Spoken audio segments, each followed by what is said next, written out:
అరే మామ ఒక 10,000 కావాలరా. కష్టం రా, నీకు తెలుసు కదరా నా పరిస్థితి కూడా. అరే నన్ను అప్పడగరాదురా, ఒక 2 నెలల్లో ఇచ్చేస్తా. వేరే దగ్గర ఎక్కడన్నా చూసుకోరాదురా. అరే నన్ను నమ్మురా, నేను కడతారా. నువ్వు అరుణన్నని అడుగు. సరేరా అన్న, ఒక 10,000 కావాలన్నా, మళ్ళీ 2 నెలలు ఇచ్చేస్తా అన్న. సరే తీసుకో తమ్ముడు, నీకు తెలియదా 10% ఇంట్రెస్ట్. ఓకే అన్న. సరే అన్న మరి. సరే మంచిది తమ్ముడు. అరే మామ, ఇగోరా డబ్బులు. అరే టైంకి ఇవ్వాలరా. సరే మామ ఇస్తారా. హలో ఏమేం తమ్ముడు, 2 నెలలు అయిపోయింది, డబ్బులు ఇంకా ఇవ్వలేదు. అన్న, ఇంకా కొంచెం టైం పడుతుంది అన్న, ఏమనుకోకండి అన్న, ప్లీజ్ అన్న. సరే మంచిది తమ్ముడు. సరే అన్న. అరే మామ, అప్పు తీసుకొని 2 నెలలు అయిపోయిందిరా. అరే ఆగు మామ, డబ్బులు వచ్చేటి ఉన్నాయిరా, రాగానే ఇచ్చేస్తా. కొంచెం చూడరా. సరే మామ. అరే మామ, 2 నెలల డబ్బులు ఇస్తా అన్న, 3 నెలలు అవుతుందిరా. అరుణన్న నన్ను అడుగుతుండ్రా. అరే ఇస్తారా, ఎటు పోతలేను, కొంచెం ఆగరాదురా. అరే హలో హలో, అరే ఛే, ఉత్తకి ఇప్పించిన డబ్బులు. ఎట్లా అనిపిస్తున్నారా నేను నీకు? అన్న ప్లీజ్ అన్న, రోడ్డు మీద బాగుండదు అన్న, వదిలేయండి అన్న ప్లీజ్ అన్న. డబ్బులు ఇస్తా అన్న కొన్ని రోజులలో, ప్లీజ్ అన్న. మనోడేగా అని చెప్పి పైసలు ఇస్తే ఇంకెన్ని రోజులు దింపుకుంటావురా? ఇంకో నెల రోజులలో మిత్తితో సహా నా పైసలు ఇయ్యలేదనుకో, కథ వేరే ఉంటది. సరే అన్న.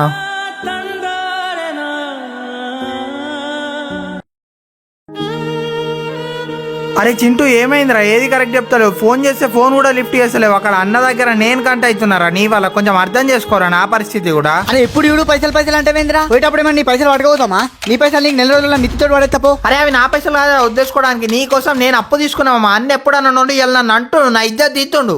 అయినా నువ్వు అర్థం చేసుకుంటావు అనుకున్నాను, ఇట్లా హ్యాండ్ ఇస్తావు అనుకోలేరా. సరేరా, ఓకేరా. నువ్వేందో ఇప్పుడు అర్థమైందిరా. అన్న, దోసగానికి అవసరం అంటే అప్పు తీసుకొని ఇచ్చిన అన్న, వాడు ఎగబెడతాడు అనుకోలేదన్నా. నేను అప్పు నీకు ఇష్టం తమ్ముడు, నువ్వేం చేసుకున్నావు నాకు అనవసరం. నువ్వు అప్పు తీసుకున్నప్పుడు నువ్వే కట్టాలి. అన్న హ్యాండ్ ఇస్తాడు అనుకోలేదన్నా, కొంచెం టైం కావాలన్నా, మిత్తి ఎంతైనా నేను కడతా అన్న. తమ్ముడు పైసల విషయంలో మనోడే పగోడైతుండు. అన్నదమ్ములే డబ్బుల గురించి గొడవ ఆడుతుండ్రు. నీ దోస్తాను ఎంత చెప్పు? ఈ రోజులలో అడగంగానే పైసలు ఇస్తే మంచోళ్ళు అవుతారు, ఇచ్చిన అప్పును తిరిగి అడిగితే చెడ్డోళ్ళు అవుతారు. నీ బాధ నాకు అర్థమైంది కాబట్టి నా తమ్ముడు అనుకొని 3-4 నెలలు టైం ఇస్తా, నా అప్పు ముట్టే. అప్పుడే అప్పులు చేసే అంత పెద్దోళ్ళు అవుతారు అనుకోలే. ఇంకేం కథలు పడతారో ఎవరికి తెలుసు. ఇగో పాటు 10,000 ఉన్నాయి, పోయి కట్టుపో. ఇప్పటికైనా చెత్త చెత్త సోపతులు ఇడిచిపెట్టి ఖాళీ తిరుగుడు కాకుంటే నా పని చేయి. సరేనా అన్న. అన్న ఇదిగోండి అన్న, అసలు 10,000 ఇంట్రెస్ట్ డబ్బులు ఇంకో నెలకిస్తా అన్న. మీ ఫ్రెండ్ గాడు నీకు పైసలు ఎగబెట్టినట్టే నువ్వు నాకే పెడతా అనుకున్నావు తమ్ముడు. పర్లేదు తమ్ముడు, జల్దీ తీసుకొచ్చినావు. అన్న ఫస్ట్ సారి అటు ఇటు అయినా, రెండోసారి కూడా నమ్మిరన్న మీరు. అలాంటప్పుడు నా మీద ఉన్న నమ్మకాన్ని నేను నిలబెట్టుకోవాలి కదన్నా. అవును అంతే తమ్ముడు. సరే వెళ్తా అన్న మరి. సరే మంచిది. అమ్మయ్య, మొత్తానికి భారం దిగిపోయినట్టే. మిగిలిన డబ్బులు కూడా ఎలా అయినా కట్టాలి. అరే వరుణ్, ఏంద్రా చింటుగా డబ్బులు ఇచ్చిండా? డబ్బులు ఇచ్చుడు కాదురా, కథలు పడుతుంటాడు. ఏమైందిరా? అరే బీర్ తాగాలనిపిస్తుందిరా, తాగుదామా? అరే అలవాట్లేనప్పుడు ఎందుకురా తాగడం? నువ్వు తాగకరా, మేము తాగుతాం కదా, ఏమంటావురా? అయినా వరుణ్ వాడున్నప్పుడు ఏం లేదు, ఇప్పుడు ఏందిరా కొత్తగా? నీకు నచ్చకపోతే పోరా, పోయి వాంతోనే ఉండురా. నిన్ననేమో వరుణ్ నానికి డబ్బులు అక్కడ హ్యాండ్ ఇచ్చినావు, ఈరోజేమో వీనికి అలవాటు లేకపోయినా నీ కోసం వీనికి తాగిపిస్తా అంటున్నావు. ఇంకా రేపేం చేస్తావు అనిపిస్తుందిరా. కానీ వరుణ్ వాడు నీ లెక్క అవసరానికి ఇవ్వని వాడుకోలేరా? అయితే పోయి తెలుసురా నువ్వు ఇంతే అంటావని. జీవితంలో నేను దోస్తాను ఎవ్వరి దగ్గర తీసినా నేను మాత్రం అస్సలు దియా. దొబ్బేరా. ఇప్పటికైనా అర్థమైంది కదా వాని గురించి, వదిలేరా. రోజు రోజుకి గలీజాడైతుండ్రాడు. ఒక్కసారి చెప్పిన మా విననప్పుడు వదిలేయాలరా, అంతే. తెలవాల్సిన రోజు వానికే తెలిసి వస్తుంది కదా.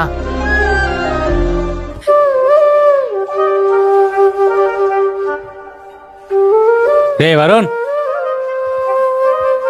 ఎప్పుడొచ్చిర్రన్నా? నేను వచ్చి 2-3 డేస్ అవుతుంది, కానీ ఏదో గొడవ జరిగిందంట కదా. చిన్న చిన్న విషయాలే అన్న, మీకు తెలిసిందే కదా. సరేలే, అన్నయ్య వాళ్ళ కేఫే షాప్లో వర్కర్ కావాలి, ఎవరైనా ఉంటే చూడు మరి. సరే అన్న. సరే మరి.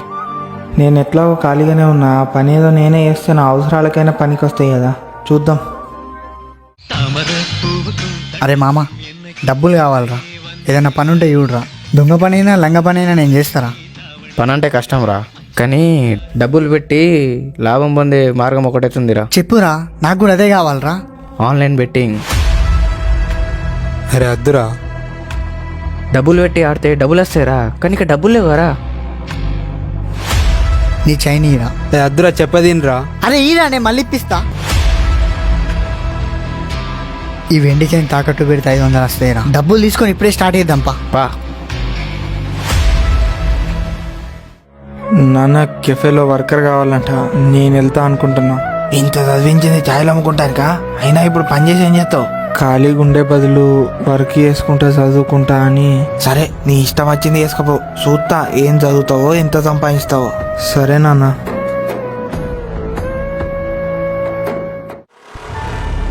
అన్న మీ కెఫేలో వర్కర్ అవసరం ఉందన్నారు కదా, నేను చేస్తా అన్న. అరే నువ్వు చేస్తావారా? నేను చేయరాదా అన్న? నీ ఇష్టం రా, నీ వల్ల కాదేమో అనిపిస్తుంది. ఒకసారి ఆలోచించు. అన్నేళ్ళు ఒకసారి కాలు, నీకు ఓకే అయితే. సరే అన్న. దీన్ని తాకట్టు పెట్టుకొని ఎంత వస్తుంది ఇవ్వాలి. 600 ఇస్తా, ఫోన్ పే చేస్తున్నా చూడు. Okay right uncle. Betting betting betting. వస్తాయా పోతాయా?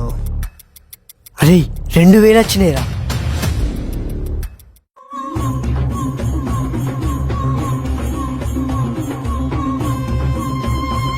$500తో స్టార్ట్ చేసిన, 5000 వచ్చినాయి.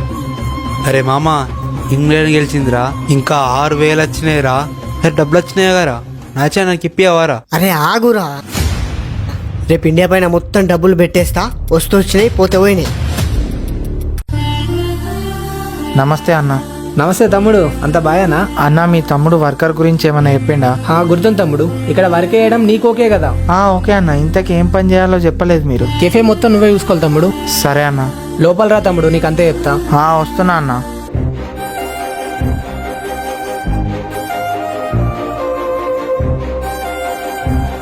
అది తమ్ముడు, నీకైతే అర్థమైంది కదా? ఏదో ఒక టీవీ నేను చూస్తా.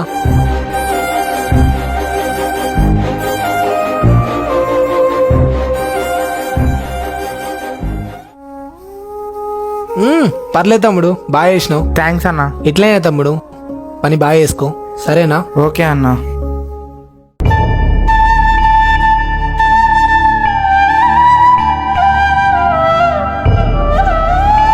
ఓకే తమ్ముడు, ఇంటికి వెళ్ళి నైట్ అయింది కదా. సరే అన్న. రేపు పొద్దున్నే వచ్చాయి. ఓకే అన్న. అరే తెచ్చినావారా? తెచ్చినారా? పా.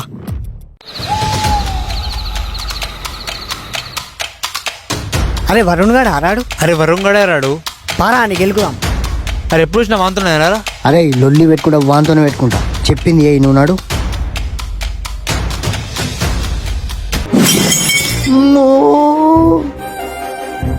అడ్వాన్స్ హ్యాపీ న్యూ ఇయర్ రా, మళ్ళా కనిపించకు.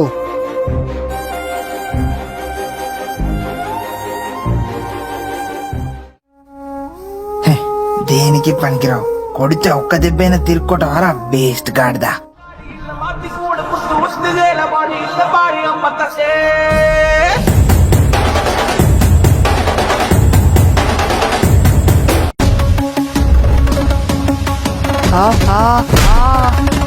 అమ్మా నిన్ను.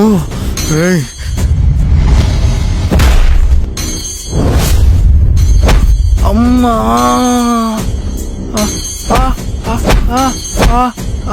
అద్రా. నొప్పి తట్టుకోలేకపోతున్నా. అమ్మా చూసిరుగా, కళ్ళలో కూడా గొడవ పడే ధైర్యం లేదు నాకు. అందుకే నేను ఎవ్వరు జోలుకోను, నా పని నేను చేసుకుంటా అంతే. ఏంది తమ్ముడు, రెండో రోజే ఎంత లేట్ అయింది? ఇగో మెడకి దెబ్బ తాకిందన్నా. రెస్ట్ తీసుకోకపోయినావు, ఎందుకు వచ్చినావు? పర్లేదన్నా, బానే ఉన్నా. సరే చూసుకో మరి, నేను వెళ్తున్నా. ఓకే అన్న.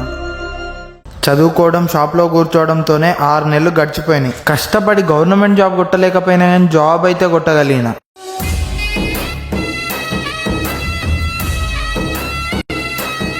నాన్న జాబ్ వచ్చింది నాన్న.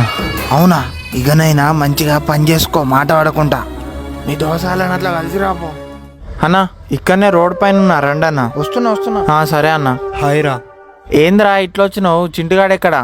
చింటిగా చనిపోయింది కదరా. బీట్ల మందు కలుపుకొని తాగి చచ్చిపోతున్నా. నా ఫోటోలు లోన్ తీసినా అని మార్ఫింగ్ చేసి నా ఇజ్జత్ మొత్తం తీసిండ్లు. నా లెక్క ఎవ్వరు లోన్లు తీసుకోకూర్రి. మస్తు మందిని మస్తు మాటలు అన్నా, అందరికీ తప్పైంది, సారీ చెప్తున్నా. అసలు ఏమైందిరా? చింటుగాడు బెట్టింగ్ యాప్స్ లో పైసలు వస్తాయన్న అత్యాశతో ఎవ్వల మాట తినకుండా ఉన్న డబ్బులన్నీ పోగొట్టుకున్నాడు. ఆఖరికి అడిగితే అప్పిచ్చేటోళ్ళు కూడా ఎవరు లేకపోయారు. మొబైల్లో లోన్ ఇస్తామన్న అడ్వర్టైజ్ చూసి లోన్ తీసి ఆడిండు, అన్ని డబ్బులు మళ్ళీ పోగొట్టుకున్నాడు. ఏం చేయన్నో అర్థం కాక పిచ్చోడు అయిపోయిండు. ఇచ్చిన టైం అయిపోయిందని లోన్ యాప్ వాళ్ళు కూడా ఫోన్లు చేసుడు స్టార్ట్ చేసిర్రు. నేను ఇయ్యరా బై, ఖచ్చితంగా ఇట్లా ఉంటది. ఇవ్వకపోతే ఏం చేయాలో మాకు కూడా తెలుసు. నేను ఇయ్యా, ఏం చేసుకుంటావో చేసుకో, బరాబర్ ఇయ్యా. లోన్ కట్టనందుకు లోన్ యాప్ వాళ్ళు చింటుగాని ఫోటోలు అన్ని మార్ఫింగ్ చేసి గలీజ్ చేసి చింటుగాని కాంటాక్ట్లు అన్నిటికీ పంపిర్రు. కొడుకు మంచోడు అనుకున్న అమ్మా నాన్న కూడా ఫోన్ చేసి వాడిని తుక్కు తిట్టిర్రు. ఇంట్లో బయట తెలిసిన వాళ్ళ దగ్గర, దోసగాళ్ళ దగ్గర, అందరి దగ్గర పేరు ఖరాబ్ చేసుకున్నాడు. ముఖ్యంగా అమ్మా నాన్న అనేసరికి తట్టుకోలేకపోయిండు. అందుకే సూసైడ్ చేసుకున్నాడు. సరేరా, మరి నేను మళ్ళా కలుస్తా. ఒకప్పుడు చింటుగా నా ఫ్రెండు, కానీ ఇప్పుడు కాదు. కాకపోతే ఇలాంటి ఇన్నప్పుడే బాధగా అనిపిస్తుంది. ఈ సిరీస్ చూసే వాళ్ళకి ఒకటే చెప్తున్నా, నువ్వేం చేస్తే నీకు రిటర్న్ అదే వస్తుంది. నువ్వు మంచి చేస్తే నీకు మంచి అవుతుంది, చెడు చేస్తే చెడే అవుతుంది.